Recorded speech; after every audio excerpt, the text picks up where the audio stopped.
So, welcome back to the second part of the discussion this evening on the Arabs and the Holocaust, the Arab-Israeli War of Narratives. And following on from the first session, I've got to invite Stan to contribute. So, Stan, over to you. Thank you very much. Can you hear me okay? Yeah, can, yeah. Short question, but I'd like to qualify it afterwards. Do the Irish or Ireland appear in any of the narratives? And the reason I'm interested in that, because I know at the end of the Irish Civil War in 1922, the anti-treaty forces, Royal Irish Constabulary members, to leave the country or they'd all be shot. 40 of them were shot before they left, and about 800 left and joined the Palestine Gendarmerie for the British. Absolute thugs they were. But and the pro-treaty forces that won the Civil War supported the Jewish communities. But by the time I think it's the end of the Second World War, the view of the Irish government had changed, and they supported the Palestinians because they started to see, as I understand, the burgeoning Israeli state as a bit like a mini, what they called a Middle East Ulster, a repressive place. And in my lifetime, I remember Mairead Farrell, who was a Nobel Peace Prize winner, being arrested by the Israelis. And also, I think what brought the Irish government, I think possibly the closest to actually conflict, armed or otherwise, with Israel, when Israel and the Christian militias in Lebanon murdered 15 Irish soldiers as part of United Nations detachment over there. So I just wondered if the Irish actually appear in any of the narratives, because my understanding as I was growing up, in the communities I grew up, there was tremendous support for the Palestinians, because they saw, where I lived, they saw the Israelis and the Israel state as being just another type of Ulster, repression. Yeah, thank you, Stan, for introducing that different perspective. I'll bring in Chet now as well, and then Gilbert will come back to you if that's okay. There's no more hands up other than Tony had his hand up as well, and I cheated by taking it right down. Okay, Tony, if you want to put your hand up again, that'll remind me. But Chet, you got a question, I think, from the chat that you want to... First of all, I'd like to say to Stan, that's a very interesting point you make there. I've not heard of it. I will be looking into that because that sounds very curious. Gilbert, thank you very much for your talk and for your time this evening. I've got a question which is from Jara Handala, I hope I'm saying that approximately correct, who doesn't have a mic. And I don't know, Gilbert, how familiar you are with the curriculum of Arab countries, but the question is, how much European history is taught to under 16s in schools of largely Arab countries? That is, what is the context in the lives of Arabs that they should know anything about the fascist European Judeocide, other than it being an appalling atrocity? And if I need to read that again, let me know. It's quite a complex one. No, anything else, or you want me to? There's a second question, but I think to be fair, that should I queue for that again. Okay, but well, I mean, regarding Stan's question, I'm not. There are no references to anything related to the Irish struggle or anything, or the Irish issue in. I mean, at least not to my knowledge, and this is. Even the issues that you mentioned, I haven't seen. I haven't come across anything discussing them. Generally speaking, I mean, the fact that Gaddafi himself supported the IRA, as you know, I mean, puts Ireland in the category of the anti-British and anti-US and in the perception of people, and therefore there is a general sympathy. that you would find, but nothing beyond that, nothing beyond that issue. Chara is back. Well,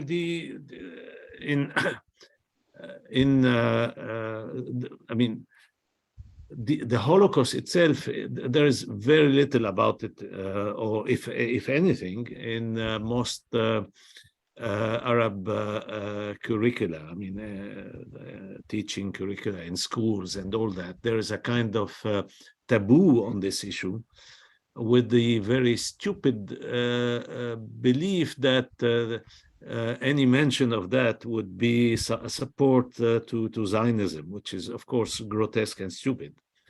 So on the contrary, I mean, instead of actually telling this history, and but you would need, of course, different governments with different values. The fact is that the region has only despotic regimes on the whole, or quite reactionary on the ideological point of view, and therefore they are not able in any way to tackle that issue, except by shifting completely, like the United Arab Emirates, and becoming pro-Zionist.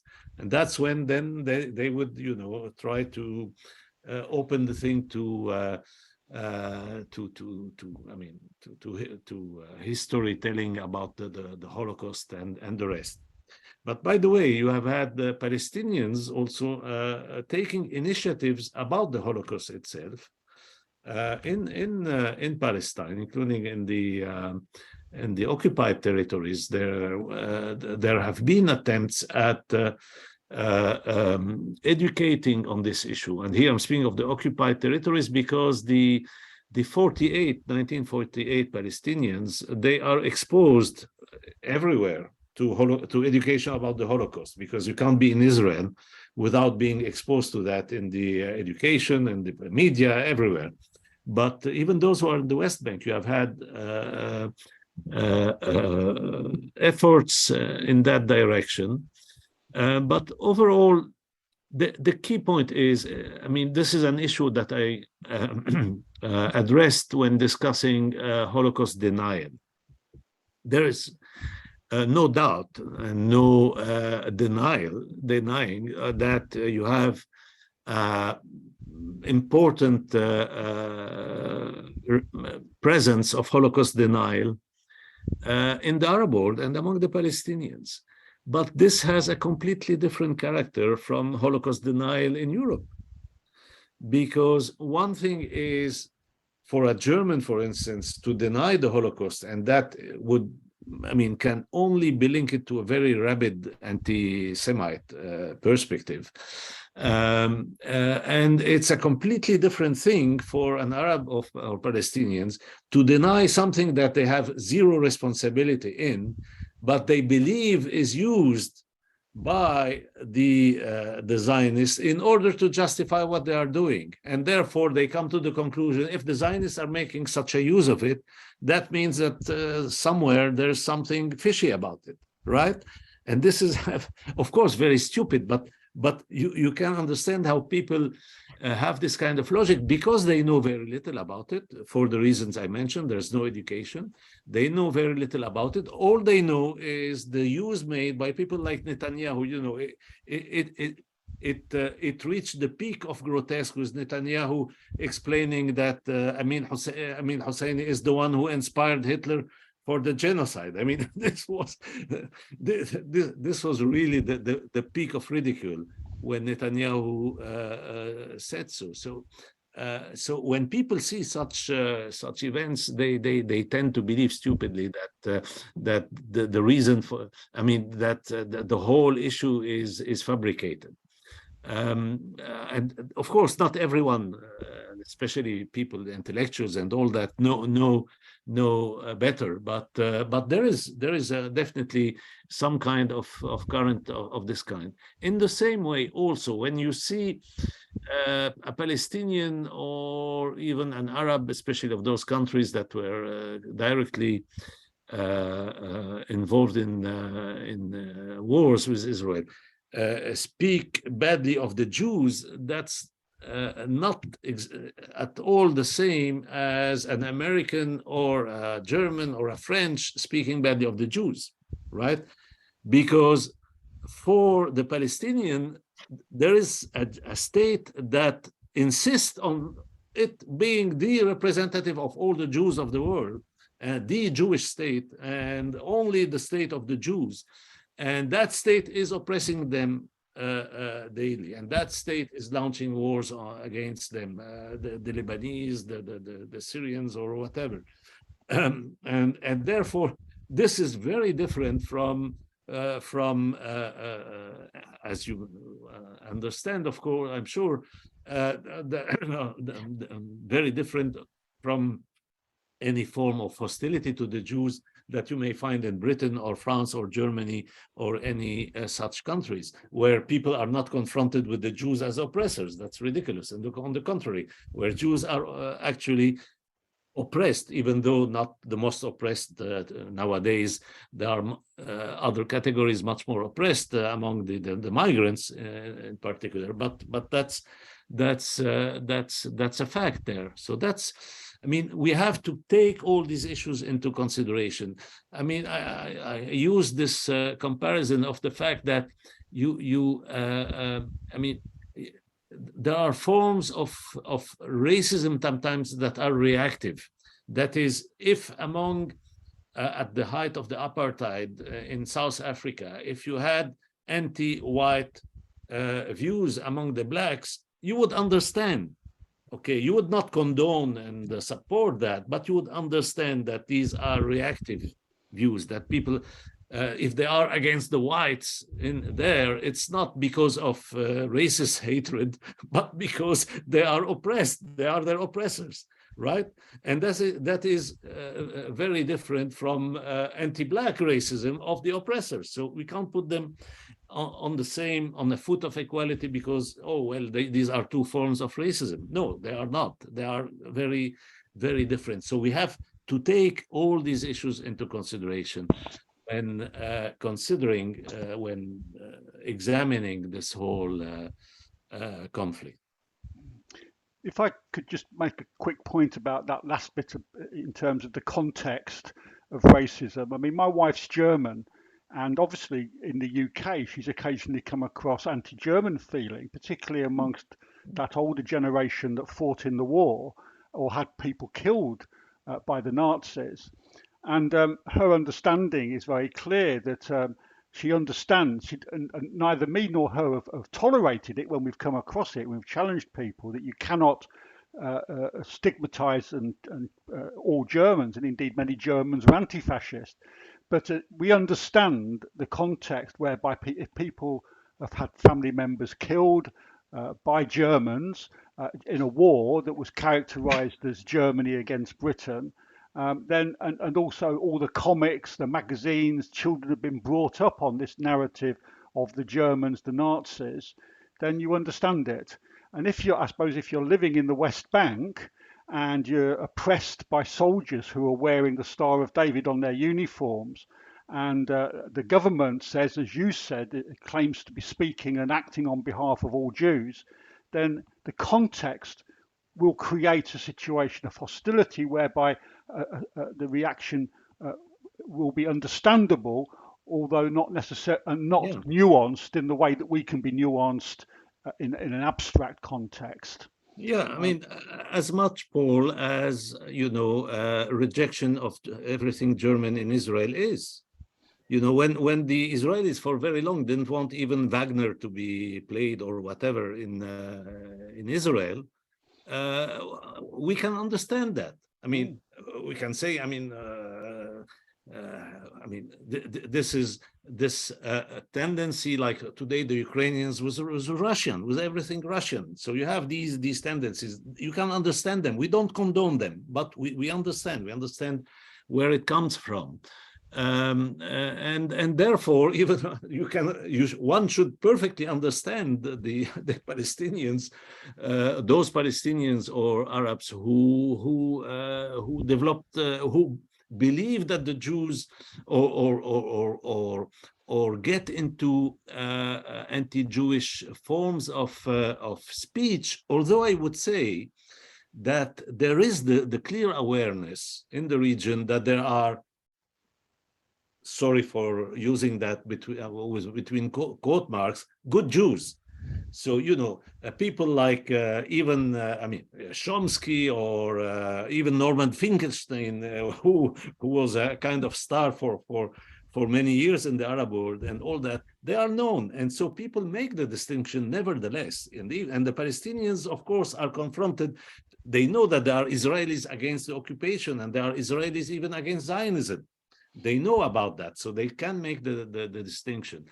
And that's why also, even when I mean, people translate the language, when people, for instance, a Palestinian say the Jews, speaking of the Israeli Jews, well, that's the normal way of speaking there, because they are the Arabs and the Jews. That's how they look at it. It's not like saying the Jews for a British or a French person. That's again a very different context, and the how to say, the eraser of all these differences is at the bottom line of all this narrative about the Arabs as anti-Semites and racists and all that. This is just, I mean, taking things completely out of the real context, because, of course, Zionism will not confront the context which is that it is a colonial, a settler colonial enterprise based on the oppression and expropriation of others' people's land. Chet, you wanted to bring in a second question from. Actually, I wanted to comment on this one first. All right, okay. I'll come back with the second question after somebody else has had a go, because I don't know hog it. The point I just want to make is the quality of Arab nations' history, education and curriculum might be considered in the context of what we have over in the UK. Now, I had a comprehensive, in the comprehensive system, history education to O level, didn't even mention the Holocaust, didn't even mention World War II, didn't get that far. It was a terrible thing. The only way that I've learned about this is from my parents, from documentaries on TV, from a general interest, and then as an adult, having learned an awful lot more. The history teaching in this country is abominable. I think probably you get to university before you actually start really engaging with proper history. So if we find that Arab nation history curriculum is lacking, I think we just need to remember that it's pretty lacking over here as well. I think you're a little bit exaggerating here, because there's a difference. There's a difference between tabooing the question and for very stupid reasons, as you have in the Arab world, and very deliberately even prohibiting the possibility of addressing it, and what you have in Europe. I don't know about the British curricula, but I can tell you in France, for instance, there's definitely, the Holocaust is definitely in school teaching, and there's a lot about it, and Germany even more, actually, for obvious reasons. But the way this is taught also, I mean, on the contrary, there's a whole thing about the Second World War and all that, because it gives the governments, Western governments, good conscience. We represent democracy. We have, and of course they won't tell you what all the dirty things they did, even at that time. Not to mention what they did in the colonies, which is often not very different. But yes, so there is a different purpose. The Western countries use the analogy constantly use the analogy with the Second World War, and Nazify the enemy, whether it is Milosevic, it is Putin today, the rest. I mean, I have zero sympathy for Milosevic or Putin, but they are not the equivalent of Hitler, and such comparisons, of course, serve a purpose that we are all aware of. So there's here a difference. And by the way, actually, when Palestinians compare the Zionism to Nazism, there you have the huge outcry. This is anti-Semitism. How can you do that? Well, as again, Bernard Lewis, second time I'm quoting him this evening, he said, well, at least that means if you accuse others of being Nazis, you are regarding Nazism as the absolute evil, which is already something good. It's better than looking at Nazism positively. So yes, that's, I mean, all this stories here and part of this complex story, which I try to deconstruct and reconstruct in the book.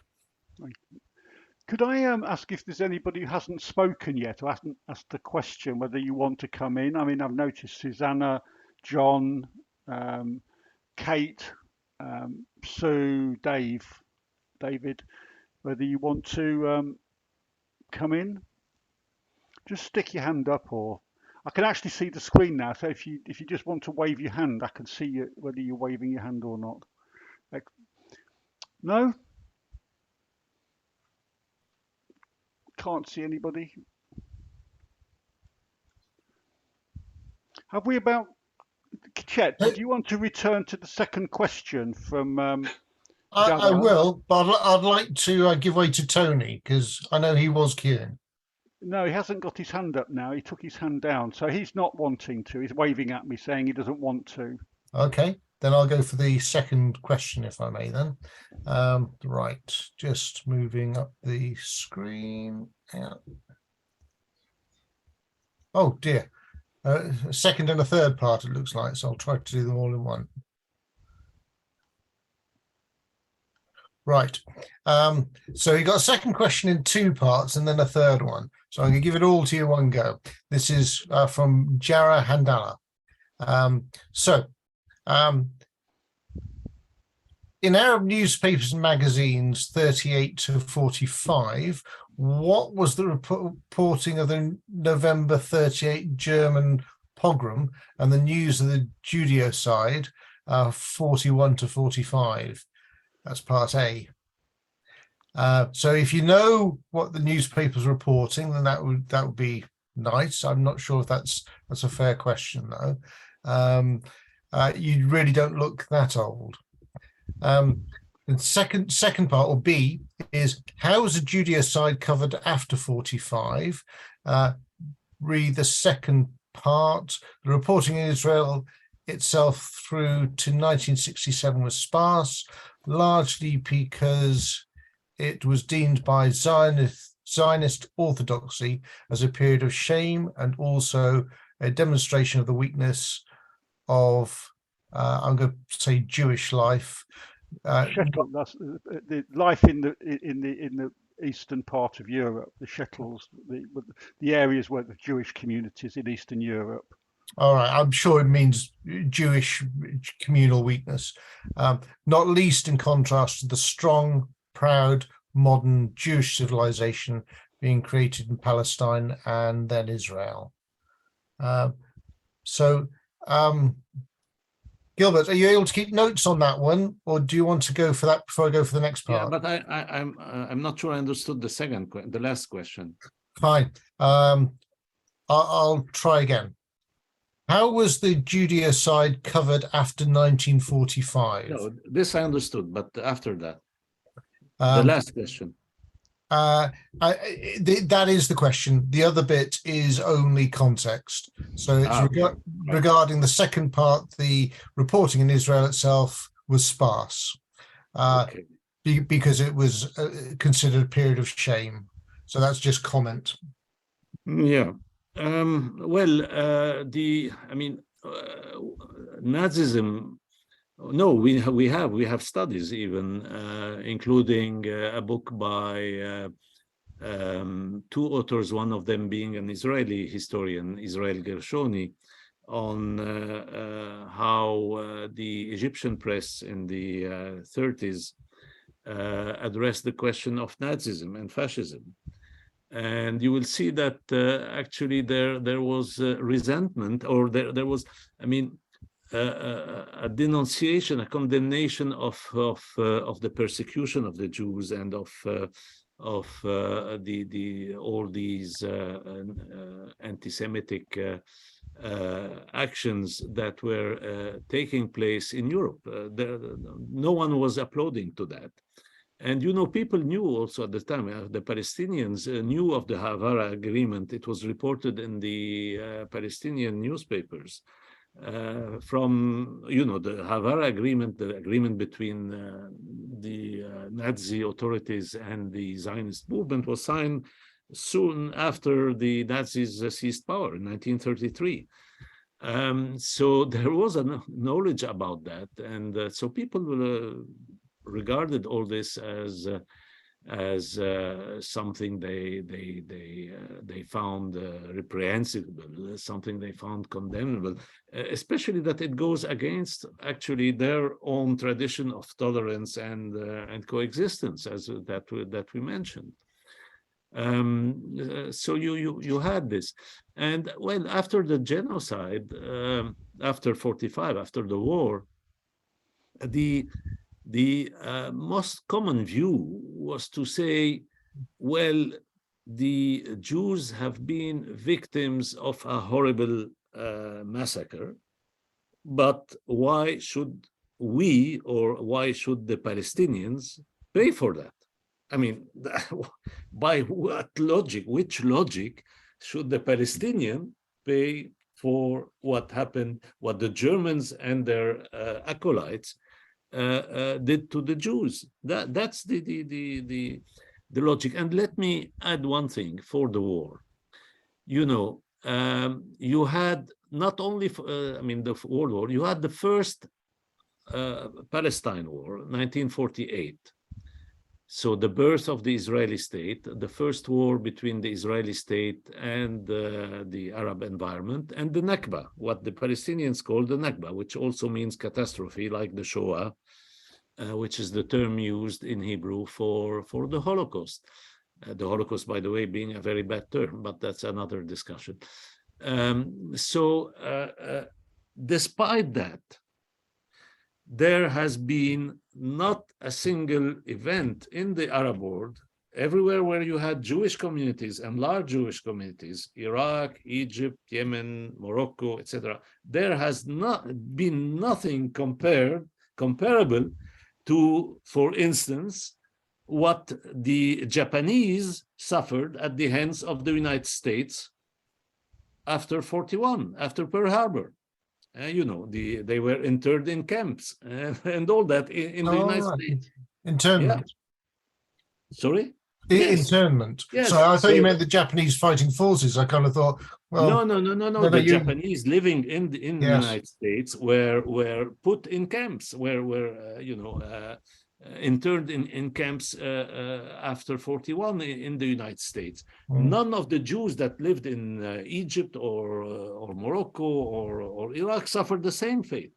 So, I mean, to throw the stones at the Arabs as being anti-Semites, I mean, this is, on the contrary, you should say that in fact, the Zionist movement had to resort to operations, armed operations, bombings in Cairo and in Baghdad to create conditions to incite the Jews to leave. It's the Zionist movement that had to do that, more than this being something that came out. Now you had, I mean, I'm not again. You had some attacks on Jews by the fundamentalists in particular. You had some events of that, but they are of of a very little scope compared to the fact that you had a war going on between those Arab states and a state claiming to be the state of the Jews. So yeah, we have to again always take the historical context and record and keep in mind that I mean, keep the comparison in mind, because when you do that, then you see that this whole discourse about the Arabs and the Palestinians is basically just one aimed at justifying the unjustifiable, which is the ongoing oppression, the early oppression and the ongoing oppression of the Palestinians. Thank you. If it's okay, I'll just do the third part of the question. Chet, I was going to let Roland in, and then I was going to respond to that earlier part as well. Yeah, Roland, if you come in now, then Chet, then Michael, and then Susanna. I wanted to respond to that because I think I understood what Jara was saying in the second part of the question, and it's a point that I was going to make, and that I think actually, Chet, relates to the point you made about the Holocaust not being taught in British schools. Because I think at the time that most of us went to primary school 50 or more years ago, it wasn't taught in Britain and it wasn't taught in Israel. The teachers, the opinion makers, the politicians and whoever had lived through this, and they didn't think it needed to be taught, and they didn't think children needed to be taught it. In Israel, as Jada says, there was this sense of shame, and there was also this sense of wanting to dissociate from. They accepted this myth of Jews went passively like lambs to the slaughter into the gas chamber, and it just wasn't taught. In Israel, there was, I mean, there have been studies of this. There was a significant change following the arrest of the capture of Eichmann in Argentina and bringing him to Israel in the early 60s, and the trial in Israel, that was a very public trial that looked at some of these other issues about Zionist collaboration with the Nazis and whatever, because Eichmann was one of the leading people involved in this. That actually made a huge change in what was taught in Israel, and also in the propaganda use of the Holocaust as part of Israel's propaganda machine. It hadn't been used before.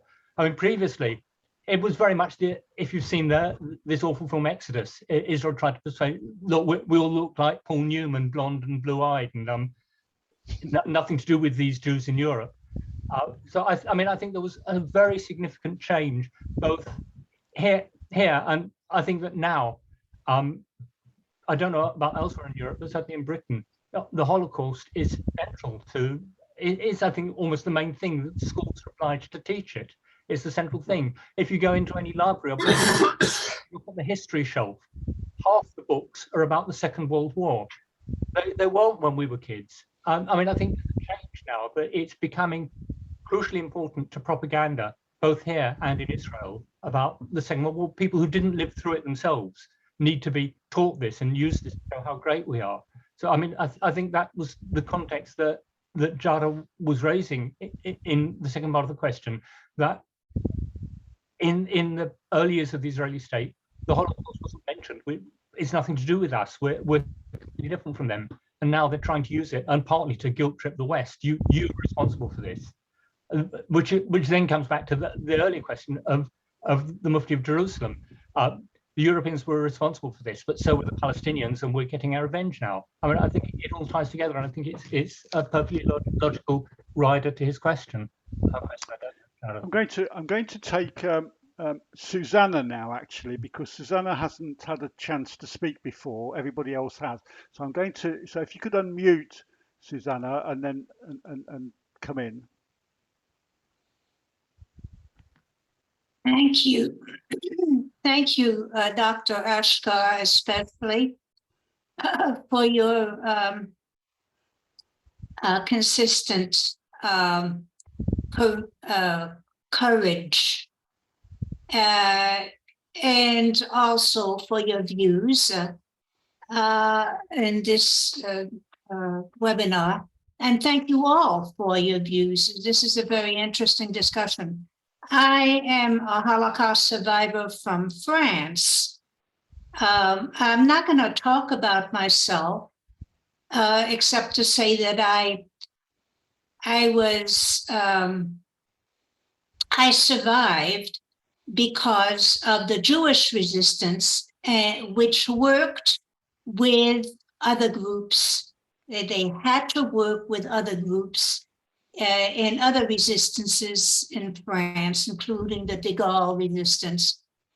And that's how I was saved. I was saved by the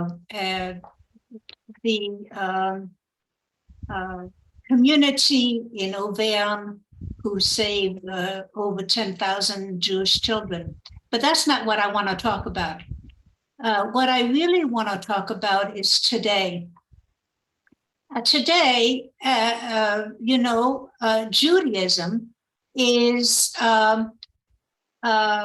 as we talked about, everybody has talked about, is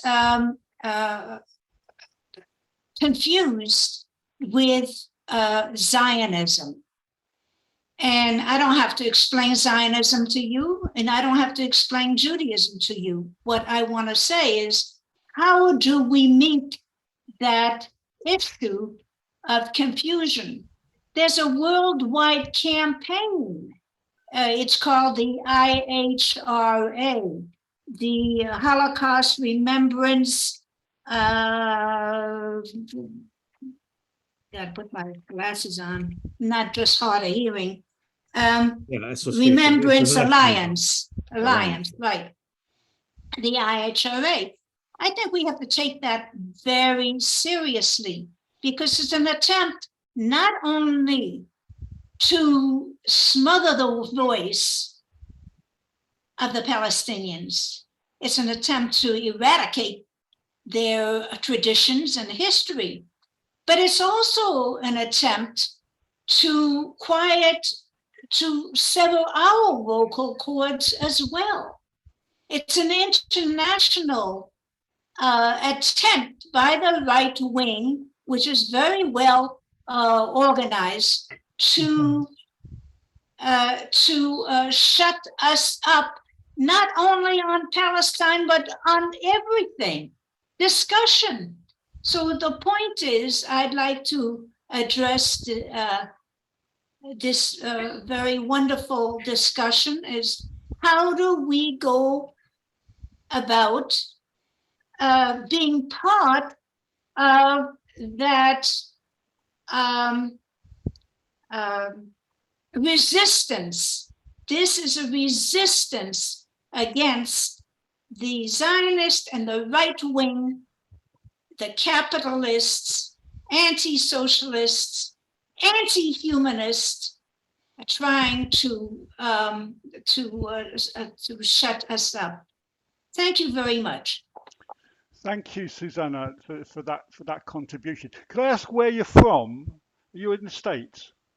I was born in Paris, France in 1941. No, where are you zooming from now? Where? Oh, Toronto, Canada. Oh, as I say, the wonders of Zoom. welcome to Wellingborough in Great Britain. Yeah, thank you very much, Susan. That's a very important point you brought forward, and it's good to remind us of addressing this question, the IHRA definition. And indeed, I mean, you said there is an equation between Zionism and Judaism. Of course, the Zionist state tries to annex all Jews to it. I mean, and pretend to be speaking in the name of all Jews. But the most direct way this is put forward is rather through equating anti-Zionism with anti-Judaism or anti-Semitism.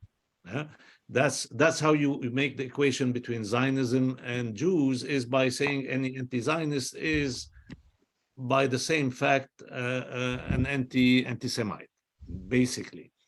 And this definition is, first of all, by any standard, is a very poor definition anyway. It's an old one, and it was actually a draft It was not even destined at the beginning to be the final text, but since it was mostly for political propaganda reasons, they made use of it. If you read my book, which came out 13 years ago, or even more, 14 years ago, you will find a whole section about that. Before it was the IHRA, it was the European, I don't know what committee or something like that, about anti-Semitism. And this text was there already, and all the problems with this text, which mixes generalities about what you could say about anti-Semitism with examples that boil down to saying that actually if you criticize or if you reject Zionism as a project and you criticize the Israeli state, then you are in the business of anti-Semitism. And of course, this is, an attempt to silence every anti-Zionist, be they Arabs or Jews, for that matter, very clearly. And there have been even attempts by the Israeli state and the Zionist groups and the rest to get the UN General Assembly to adopt this IHRA definition. And they have been pushing very hard for various governments to adopt it, including in this country. I mean, in Britain, where we are. I don't know in Canada, but in Britain, definitely, the Ministry of Education wanted or tried even to impose it on the universities, so that's a very clear attempt at stifling any criticism of Israel or of Zionism. And of course, I don't think here in this assembly we need to explain what's the difference between anti-Zionism and anti-Semitism, and it's a huge difference. And actually, you will find more affinities, I would say, between Zionism and anti-Semitism than between a major section of the anti-Zionist and anti-Semitism. Of course, there are some so-called anti-Zionists who are at the core anti-Semites that exist, but a huge lot of the anti-Zionists are anti-Zionists because they are also against anti-Semitism, and they are against anti-racism and against anything of that kind. And what I keep saying, of course, is that, and that's why a further reason why I believe that the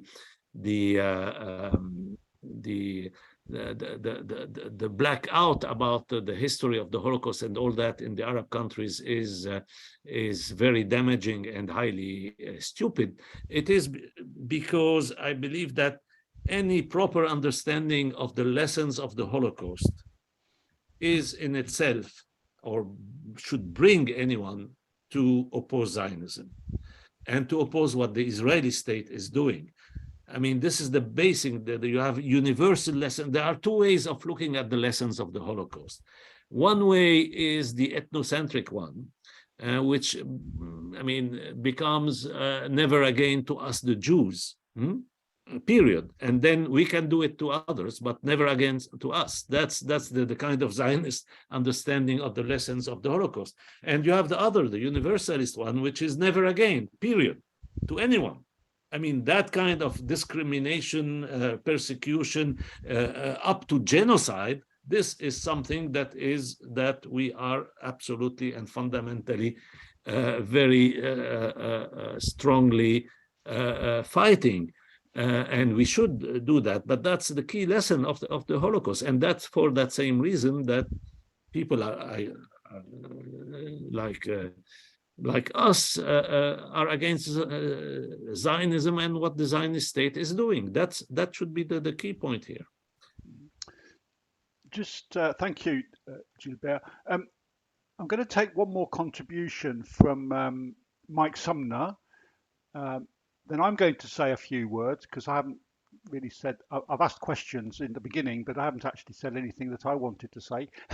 And then I'm going to ask Gilbert to do a final summation and round up if you want. You don't have to do it, but if you want to, and then we close the meeting. So that should be round about 9 o'clock. I mean, there's about 7 minutes till 9. So, but I think we'll go over. Does that seem fair? Is everyone happy with that? If you give me a nod, I can see you. Yeah, that's fine. Okay, so Michael, if you want to Okay, I'll try and keep it brief, Paul, because I know time's moving on. Just wanted to jump in and just doesn't really answer some of Zara's questions, because I've been reading them and they're very complex, her questions. But just to jump in there, I just made some notes. I was certainly taught about the Holocaust at school. I think it was when I was about 14, so that was 1976. So it was definitely on the school curriculum then. I think the UK does actually pay immense respects to the memory of the Holocaust. I mean, you've only got to go to the Imperial War Museum, and there's a whole floor dedicated to it there. Looking at the history, one of the points Sarah made about how it was actually reported in history books, etc. Many will probably know that the genocide of the Jews was actually was almost unmentioned in the history books of the day by people like Winston Churchill, A.J.P. Taylor, the sort of the post-World War II historians. In fact, it wasn't until Raoul Hilberg who wrote his epic, The Destruction of the European Jews, which was 1961, so as late as that. But the thing is, the Holocaust has unfortunately been politicized, and I think this is a point that Zara made in her text as well, that it was actually the word was actually only started to come into familiar use coinciding with around 1967, just after the Israeli invasion of the West Bank area, and then it acquired a capital letter as well. Because obviously the word Holocaust, if you look it up in the dictionary, it actually means burnt offering. So it was made into something that was particular to this. So it's the politicizing of it all that is the issue. And obviously Israel does make very, very good use of that. So I don't know if that helps with some of Zara's questioning, but anyway, I just wanted to put that in. Michael. Okay. Okay. Yep.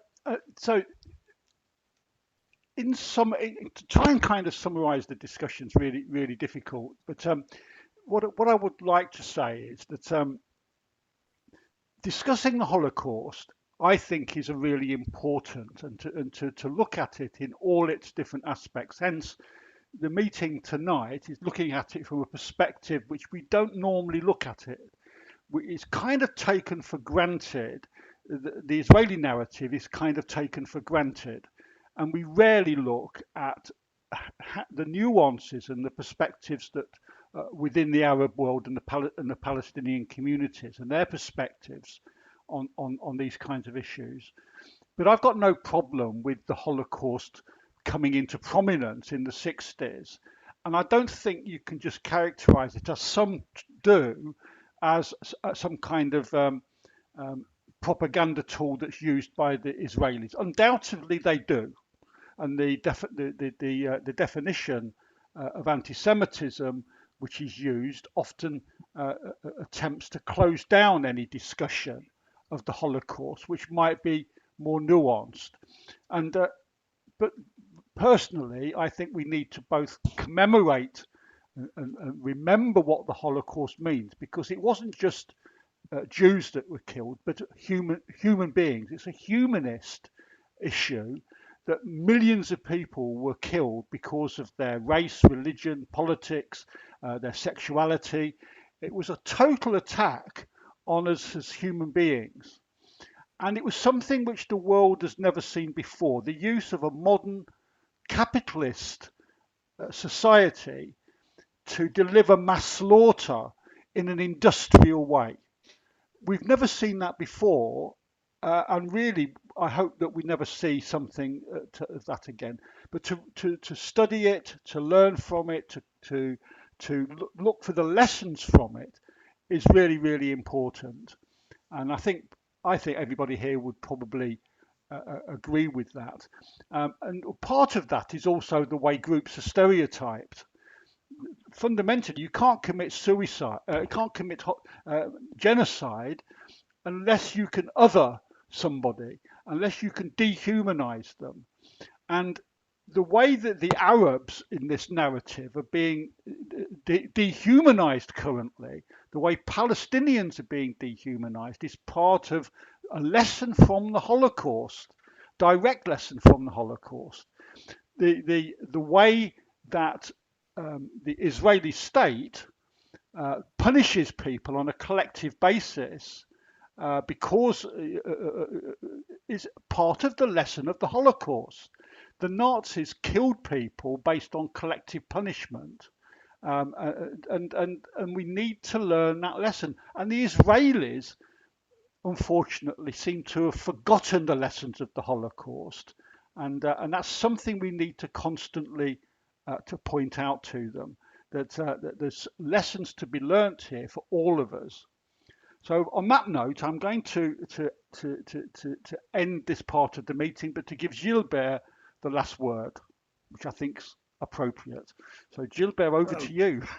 Well, thank you, Paul. I mean, I think we are in basic agreement, all of us. But I want just to point to the fact that, I mean, to add to everything you said, which I agree with, of course. But we have to keep in mind that in some way, the industrial character of the Nazi genocide of Europe was because it was done to Europeans, white Europeans, and that it would have been more difficult, let's say, for the Nazi war machine to do it in the way it was done in the colonies.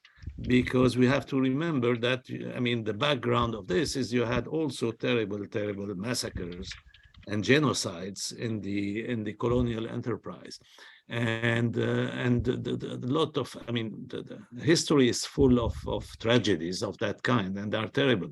But when you see the United States, for instance, having a Holocaust memorial in Washington, years before, they had something about the Afro-American, the Black population, and that was done because of, I mean, it took Barack Obama being elected as president for them to build something. Well, now it's a big thing, a great museum in Washington, the African American on the African American experience. But just this has to remind us that for, especially for those victors that, like the United States and Britain, it's easy to make a lot of things about the Holocaust because they are in the good role, because they embellish their own image, but they would say much less about what they perpetrated, the horrible crimes that they themselves perpetrated in the against the Black people or in the colonies and the rest. So we have also always, it's important to keep that in mind and emphasize it. Thank you very much, Gilbert. Thank you very much to everybody.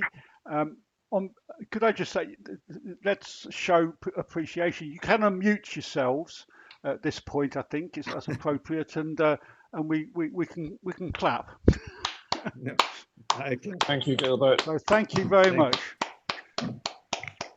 Excellent evening, and welcome, Susanna, all the way from Canada, in particular.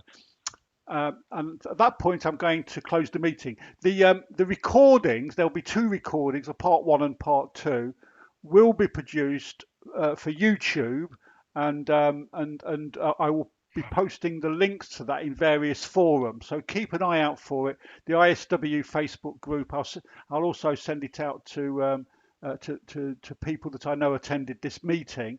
So there will be a link, but essentially it's a private link. you can share it amongst friends and colleagues, but I'm not intending that it will be a public and promoted videos on YouTube, because I haven't got your consent really for that. So it's essentially amongst ourselves and colleagues and friends and comrades and what have you. You'd have my consent. That's fine, but I really need everybody's to. Anyway, it will be on YouTube, but it won't be a publicly available YouTube. But anyone with the link will be able to access it, which means you can share the link with people and they can access it too. But it won't be. Yeah. Okay. I would say a link like that is basically publicly accessible if there's even a little leak. So basically, sure, but it's not. Basically, we should think of this as being public. But people won't find it if they Google, for example. Depends Anyway, on, no. I'm going to close. I'm going to stop the recording now.